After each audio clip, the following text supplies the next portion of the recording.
नमस्कार दोस्तों, उत्तर प्रदेश पेपर की 25 फटाफट बड़ी खबरों में आपका स्वागत है। कमेंट बॉक्स में अपने ज़िले का नाम जरूर बताइएगा ताकि अगली वीडियो में आपके ज़िले से संबंधित प्रमुख खबर को शामिल कर सकूं। मित्रों, 8 जून से होटल, मॉल और धर्म स्थल खुल सकेंगे। केंद्र सरकार ने शनिवार को 1 से 30 जून तक के लिए लॉकडाउन के 5वें चरण का ऐलान कर दिया। हालांकि कंटेनमेंट जोन को छोड़कर अन्य क्षेत्रों में 8 जून से कई अन्य रियायतें लागू होंगे। धार्मिक स्थल, शॉपिंग मॉल, होटल, रेस्टोरेंट 8 जून से खुल सकेंगे। अनलॉक 1 में लॉकडाउन खत्म करने का आगाज। गृह मंत्रालय ने लॉकडाउन खत्म करने की शुरुआत भी कर दी है, जो 3 चरणों में पूरा होगा। 8 जून से शुरू होने वाला पहले चरण में अनलॉक 1 नाम दिया गया है। इसमें शॉपिंग मॉल, होटल, रेस्तरां, मंदिर, मस्जिद, गुरुद्वार आदि खुलेंगे। दूसरा चरण जुलाई में। पहले से प्रतिबंधित अन्य गतिविधियां दूसरे और तीसरे चरण में खुलेंगे। अनलॉक 2 जुलाई से शुरू होगा, जबकि तीसरे चरण की तिथि तय नहीं है। कंटेनमेंट जोन में 30 तक पाबंदी। कोरोना के बड़े केंद्र बन चुके कंटेनमेंट जोन में 30 जून तकनीकियों और सख्ती की जाएगी। कंटेनमेंट जोन जिलाधिकारी तय करेंगे। इस बीच पंजाब के ने लॉकडाउन की अवधि 30 जून तक बढ़ाने का फैसला लिया है। वहीं पश्चिम बंगाल और मध्य प्रदेश ने कुछ छूट तथा शर्तों के साथ बंद की मियाद 15 जून तक बढ़ाई है। बिना अनुमति एक से दूसरे राज्य जा आ सकेंगे। गृह मंत्रालय ने कहा, अंतर्राष्ट्रीय परिवहन पर रोक नहीं होगी, यानी जहां अनुमति है वहां मेट्रो छोड़ एक से दूसरे राज्य में बस, टैक्सी और अन्य परिवहन का संचालन हो सकेगा। हालांकि राज्य चाहे तो इसे नियंत्रित कर सकेंगे। 3 चरणों में लॉकडाउन को खोलने की तैयारी। पहला चरण 8 जून से। शॉपिंग मॉल, धार्मिक स्थल शर्तों के साथ खुलेंगे। रेस्तरां भी शुरू हो जाएंगे। सैलून खोलने का रास्ता साफ हो गया है। स्वास्थ्य मंत्रालय गाइडलाइन जारी करेगा। दूसरा चरण जुलाई से। स्कूल, कॉलेज खोलने का लेकर जुलाई में फैसला होगा। राज्य सरकार और केंद्र शासित प्रदेश प्रशासन निर्णय लेंगे। कोचिंग और अन्य प्रशिक्षण केंद्र भी खुल सकेंगे। तीसरे चरण तारीख तय नहीं। मेट्रो, सिनेमा हॉल खोलने का फैसला लिया जाएगा। सांस्कृतिक और धार्मिक आयोजनों पर निर्णय। अंतर्राष्ट्रीय उड़ानें शुरू करने का निर्णय होगा। जिन शॉपिंग मॉल और असेंबली हॉल पर फैसला होगा। देश में शनिवार को कोरोना संक्रमण से जुड़े 3 रिकॉर्ड बने। पिछले 24 घंटे के दौरान सबसे अधिक 7,965 मरीज सामने आए तो एक दिन में सबसे ज़्यादा 265 लोग की जान गई। हालांकि राहत देने वाली खबर यह है कि इस दौरान रिकॉर्ड 11,264 मरीज स्वस्थ भी हुए हैं। केंद्र स्वास्थ्य मंत्रालय ने मुताबिक देश में कुल कोरोना रोगियों की संख्या 1,73,763 तक पहुँच गई है, जबकि मृतकों की संख्या 4,971 हो गई है।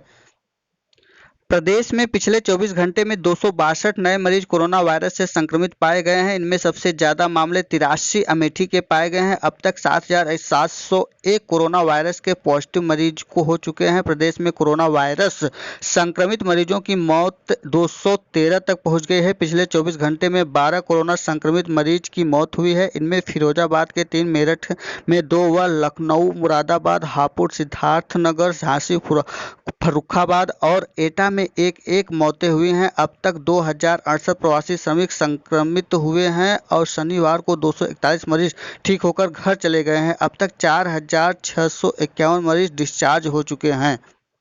प्रदेश में तेजी से कोरोना वायरस मरीज डिस्चार्ज हो रहे हैं। अब तक मरीजों का रिकवरी दर 59% रहा है। प्रदेश में 12 automatic nuclear acid extension system की मशीनें आ गई हैं। इसमें टेस्टिंग में काफ़ी तेजी आएगी। इन्हें विभिन्न प्रयोगशालाओं में भेजा जा रहा है और इससे मुख्यमंत्री ने 10,000 प्रतिदिन टेस्टिंग के निर्धारित लक्ष्य को जल्द हासिल किया जाएगा। मुख्यमंत्री योगी आदित्यनाथ ने सभी तरह से निराश्रितों को फिक्र करते हुए उनके लिए आर्थिक मदद का ऐलान किया है। उन्होंने कहा है कि राशन से वंचित निराश्रित व्यक्ति को खाद्यान्न के लिए 1,000 रुपये की आर्थिक सहायता उपलब्ध कराई जाए। ऐसे लोगों के राशन कार्ड भी बनाए जाए जिससे उन्हें नियमित तौर पर खाद्यान्न मिलता रहे। प्रदेश में कोई भूखा न रहे। प्रदेश में आंधी तूफान बारिश और आकाशीय बिजली गिरने से 30 लोगों की मौत हो गई है। सबसे अधिक 8 मौतों उन्नाव में हुआ है। मौसम के बिगड़े तेवर से उन्नाव में 8, कन्नौज में 6, रायबरेली में 5, आगरा में 3 तथा लखनऊ, कानपुर, बादा, फतेहपुर, लखीमपुर खीरी, मुजफ्फरनगर, मैनपुरी और जौनपुर में एक एक व्यक्ति की जान गई है। वहीं राहत आयुक्त कार्बन ने कुल 20 लोगों के मरने की पुष्टि की है। फिरोजाबाद में 10 लोग घायल हुए हैं। आगरा में 3 घायल हुए हैं और 10 पशुओं की मौत हो गई है। 3 कच्चे मकान और 1 झोपड़ी ढह गई है। मैनपुरी में 20 पशुओं के मरने की भी सूचना है। इसके अलावा पीलीभीत में एक व्यक्ति का घायल होने की सूचना है। ये है कल की आंधी बारिश की कहर। शनिवार की शाम घनघोर बारिश के सभी को चौंका दिया। मौसम विभाग ने आंकड़ों पर नजर डाले तो बारिश 61 साल का रिकॉर्ड तोड़ दिया। 30 मई को 57.4 मिलीमीटर बारिश दर्ज की गई। इससे पहले 28 मई को 1959 में 57 मिलीमीटर बारिश दर्ज की गई है। आज भी आंधी और बारिश आने के आसार हैं। देश में कोविड-19 के सर्वाधिक मामले महाराष्ट्र में आने पर राज्य सरकार ने सार्वजनिक स्थान पर थूकने, बीड़ी, सिगरेट पीने और तंबाकू उत्पादों के सेवन की दंडनीय अपराध बना दिया है। स्वास्थ्य मंत्री राजेश टोपे ने कहा कि नियम तोड़ने पर 2 साल तक की सजा हो सकती है। मंत्री ने कहा कि पहली बार इस नियम का उल्लंघन करने वाले को 1000 रुपये जुर्माना भरना होगा और 1 दिन जनसेवा करनी होगी। दूसरी बार उल्लंघन करने पर व्यक्ति को 3000 रुपये जुर्माना भरना होगा और 3 दिन तक जनसेवा करनी होगी। इसके बाद जुर्माना 5000 रुपये होगा और 5 दिन तक जनसेवा करनी होगी। नियम तोड़ने पर 6 माह से 2 साल तक का कैद या जुर्माना हो सकता है। प्रयागराज में 5 और संक्रमित मिले। जिले में संक्रमितों की संख्या बढ़ती जा रही है। नैनी जेल में भी कोरोना वायरस पहुंच गया है। करेली के विचाराधीन बंदी समेत कुल 5 और लोग शनिवार को पॉजिटिव पाए गए हैं। फूलपुर के संक्रमित सगे भाई SRN अस्पताल में भर्ती हैं। सैदाबाद की 4 साल की बच्ची में भी कोरोना संक्रमण मिले हैं। कोविड-19 के नोएड अधिकारी डॉक्टर ऋषि सहाय ने बताया कि करेली के तुलसीपुर स्थित लाल कॉलोनी का रहने वाला 25 वर्षीय युवक 24 मई को जब जेल भेजा गया तब उसका कोई लक्षण नहीं था।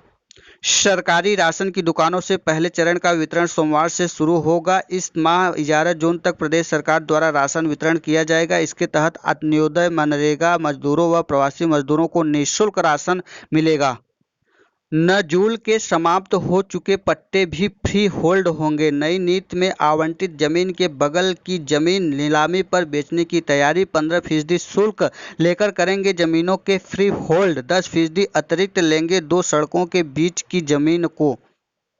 80% लाभार्थियों ने लिया उज्ज्वला का फ्री सिलेंडर। 1,14,000 महिलाओं ने अब तक लिया फ्री सिलेंडर का लाभ। 93 लाख लाभार्थियों ने अप्रैल माह में लिया था फ्री सिलेंडर। 73 लाख लाभार्थी मई माह में ले चुके हैं उज्ज्वला सिलेंडर।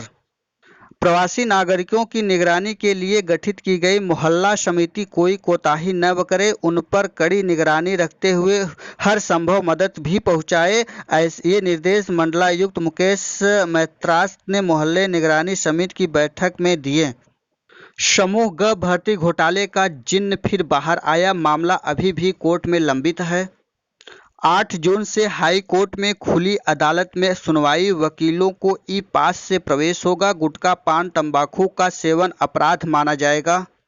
लॉकडाउन 4 में हर घंटे 247 मरीज संक्रमित मिले। लॉकडाउन के चौथे चरण में मियाद आज खत्म होने जा रही है। लॉकडाउन 1, 2 और 3 के मुकाबले लॉकडाउन 4 सबसे खतरनाक साबित हुआ। 14 दिन के इस लॉकडाउन में हर घंटे 247 मरीज संक्रमित हुए। जब लॉकडाउन 3 खत्म हुआ था तो संक्रमित मरीजों की संख्या 90,927 थी, जो अब बढ़कर 1,73,763 पहुंच गई है। यानी 86,422 लोग संक्रमित हुए हैं लॉकडाउन 4 में, जो कि सबसे ज्यादा है।